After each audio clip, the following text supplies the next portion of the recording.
Yeah, I thought just I had to be consistent today because I'm playing a lefty and it's a little gusty out there, so it's just important to hang in there and not really go for the lines as much. Try to be a little more consistent, and my first serve percentage was quite low in the first set, but in the second set that got better, and I got a few free points off of that, and yeah, overall it was solid. I played the important points well.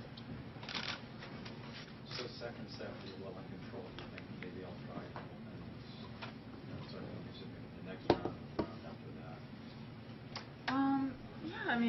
Yeah, the main thing is just to do the things that you feel are going to help you win. Not just this match, but the matches coming up. What's going to make you better, even if you make a few more mistakes.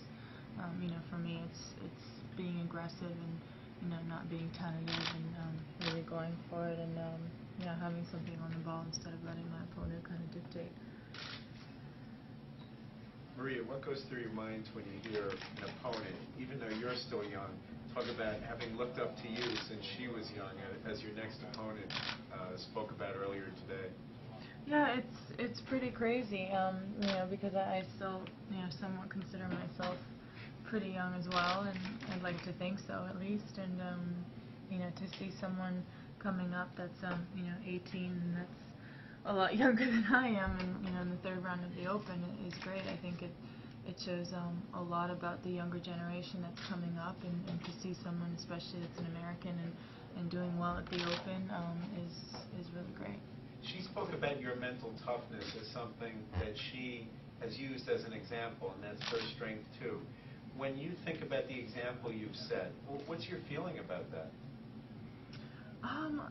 It's strange. It's really strange because I've always had a difficult time accepting, when little kids, just whether I'm doing a clinic or talking to them, or when they tell me they want to be just like me, because not only is it a bit overwhelming and a bit of a shock, it's kind of it's strange because I don't think, I'm certainly far from perfect. I have many things that I'm not good at, and I always say to them, you should want to be better than me or anyone else. And I think maybe it's one of the reasons growing up I idolized a certain part of someone's game, but I never thought that someone was so good that I wanted to be like them. And I think that's a good point is she probably said that that's one of my strengths, and obviously that's something that's gotten me through so many matches in my career, because in tennis, being strong and steady mentally, sometimes more than physically, is more important on certain days. And so, yeah. Are you going to research or study tapes of opponents you may not be familiar with, or just go out and say, "I'm going to play my game," and that's it? It's not really my job. I think that's why I have a coach on board to study that and to scout your opponent and have a little bit of a game plan. What, if anything, do you know about Capra?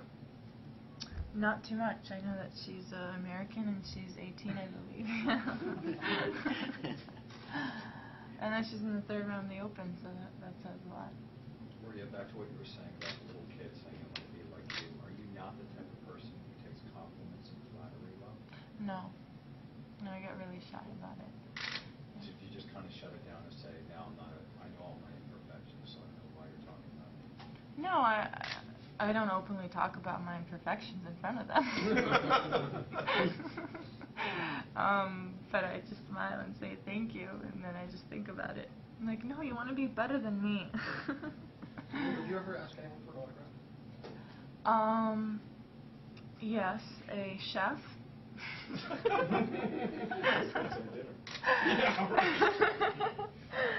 A chef, and whose name is Jose Andres, a Spanish chef, and I got it in Los Angeles, but yeah, I know, but I've never been to Washington, so I've never been to his restaurant, but there, and who else? Peter Lindbergh, who's a photographer. You're normally a crowd favorite, so I take it you won't take it personally if the crowd is rooting for your underdog opponent in your next match. I think it's absolutely understandable, and we're playing in New York, and you have someone that's coming up and having a great Open. There's no reason why there shouldn't be any support behind her. that's Michael Jordan said the same thing. He never really asked any, certainly an athlete, Yeah. for an autograph. He didn't understand why he would do that, especially if you're in the field and you've got to think that you're going to beat the person who beat that against them in some ways. Yeah, yeah. One of the coolest things about our jobs is we obviously get to meet many different people in different industries, and you get to talk to them. And I don't know. I've never really met anyone that I was just kind of starstruck about. Once, many years ago, like 4 or 5 years ago, we pulled up to an airport in Miami, and Michael Jordan was in front of us in the car, and for some reason I didn't even see him, and for some reason I was in the car with my coach Michael, and I said, I think that's Michael Jordan, and I just saw Nike bags, and that just came up to my mind, and he just walked out of the car, and I was like, oh my goodness, I can't believe I don't know where that came from, and that was him. So that was the only time where I was like, I was right. I take it you didn't ask for their autographs, but a couple of courts over from you when you were hitting before the match was Martina Navratilova and Amy Connors. I don't know if you saw that, if you talked to them or had any reaction to that. It was kind of a unique thing. Yeah, I get to see both of them quite a bit during the Grand Slams. I do some commentating, and I just asked Martina to hit a few lefty serves at me because I was playing against a lefty, and yeah. Maria, what do you? Go ahead, Matt. Good, yeah.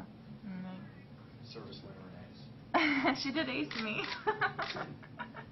I was expecting the one out wide and ace me down the tee.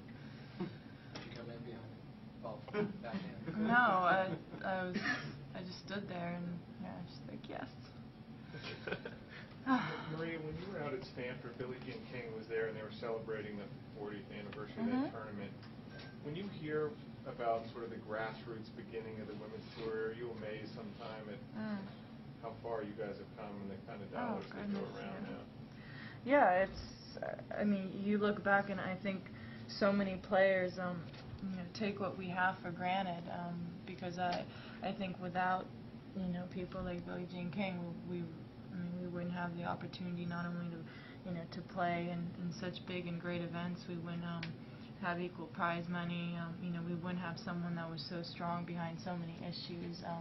We wouldn't be getting paid so much, and so many of those things you realize were done at a point where I think then, none of those players really knew what was going to happen 20 years from then, and how much effect and how much of what they did really mattered into the upcoming generation. And I think that's something that all of us really have to look at today and say what we do now is ultimately, when we're done and we're retired and whatever we're doing with kids, families, commentating, whatever it is, we're going to have some sort of piece, a part of what's going to happen in years to come, and we really have to be thoughtful and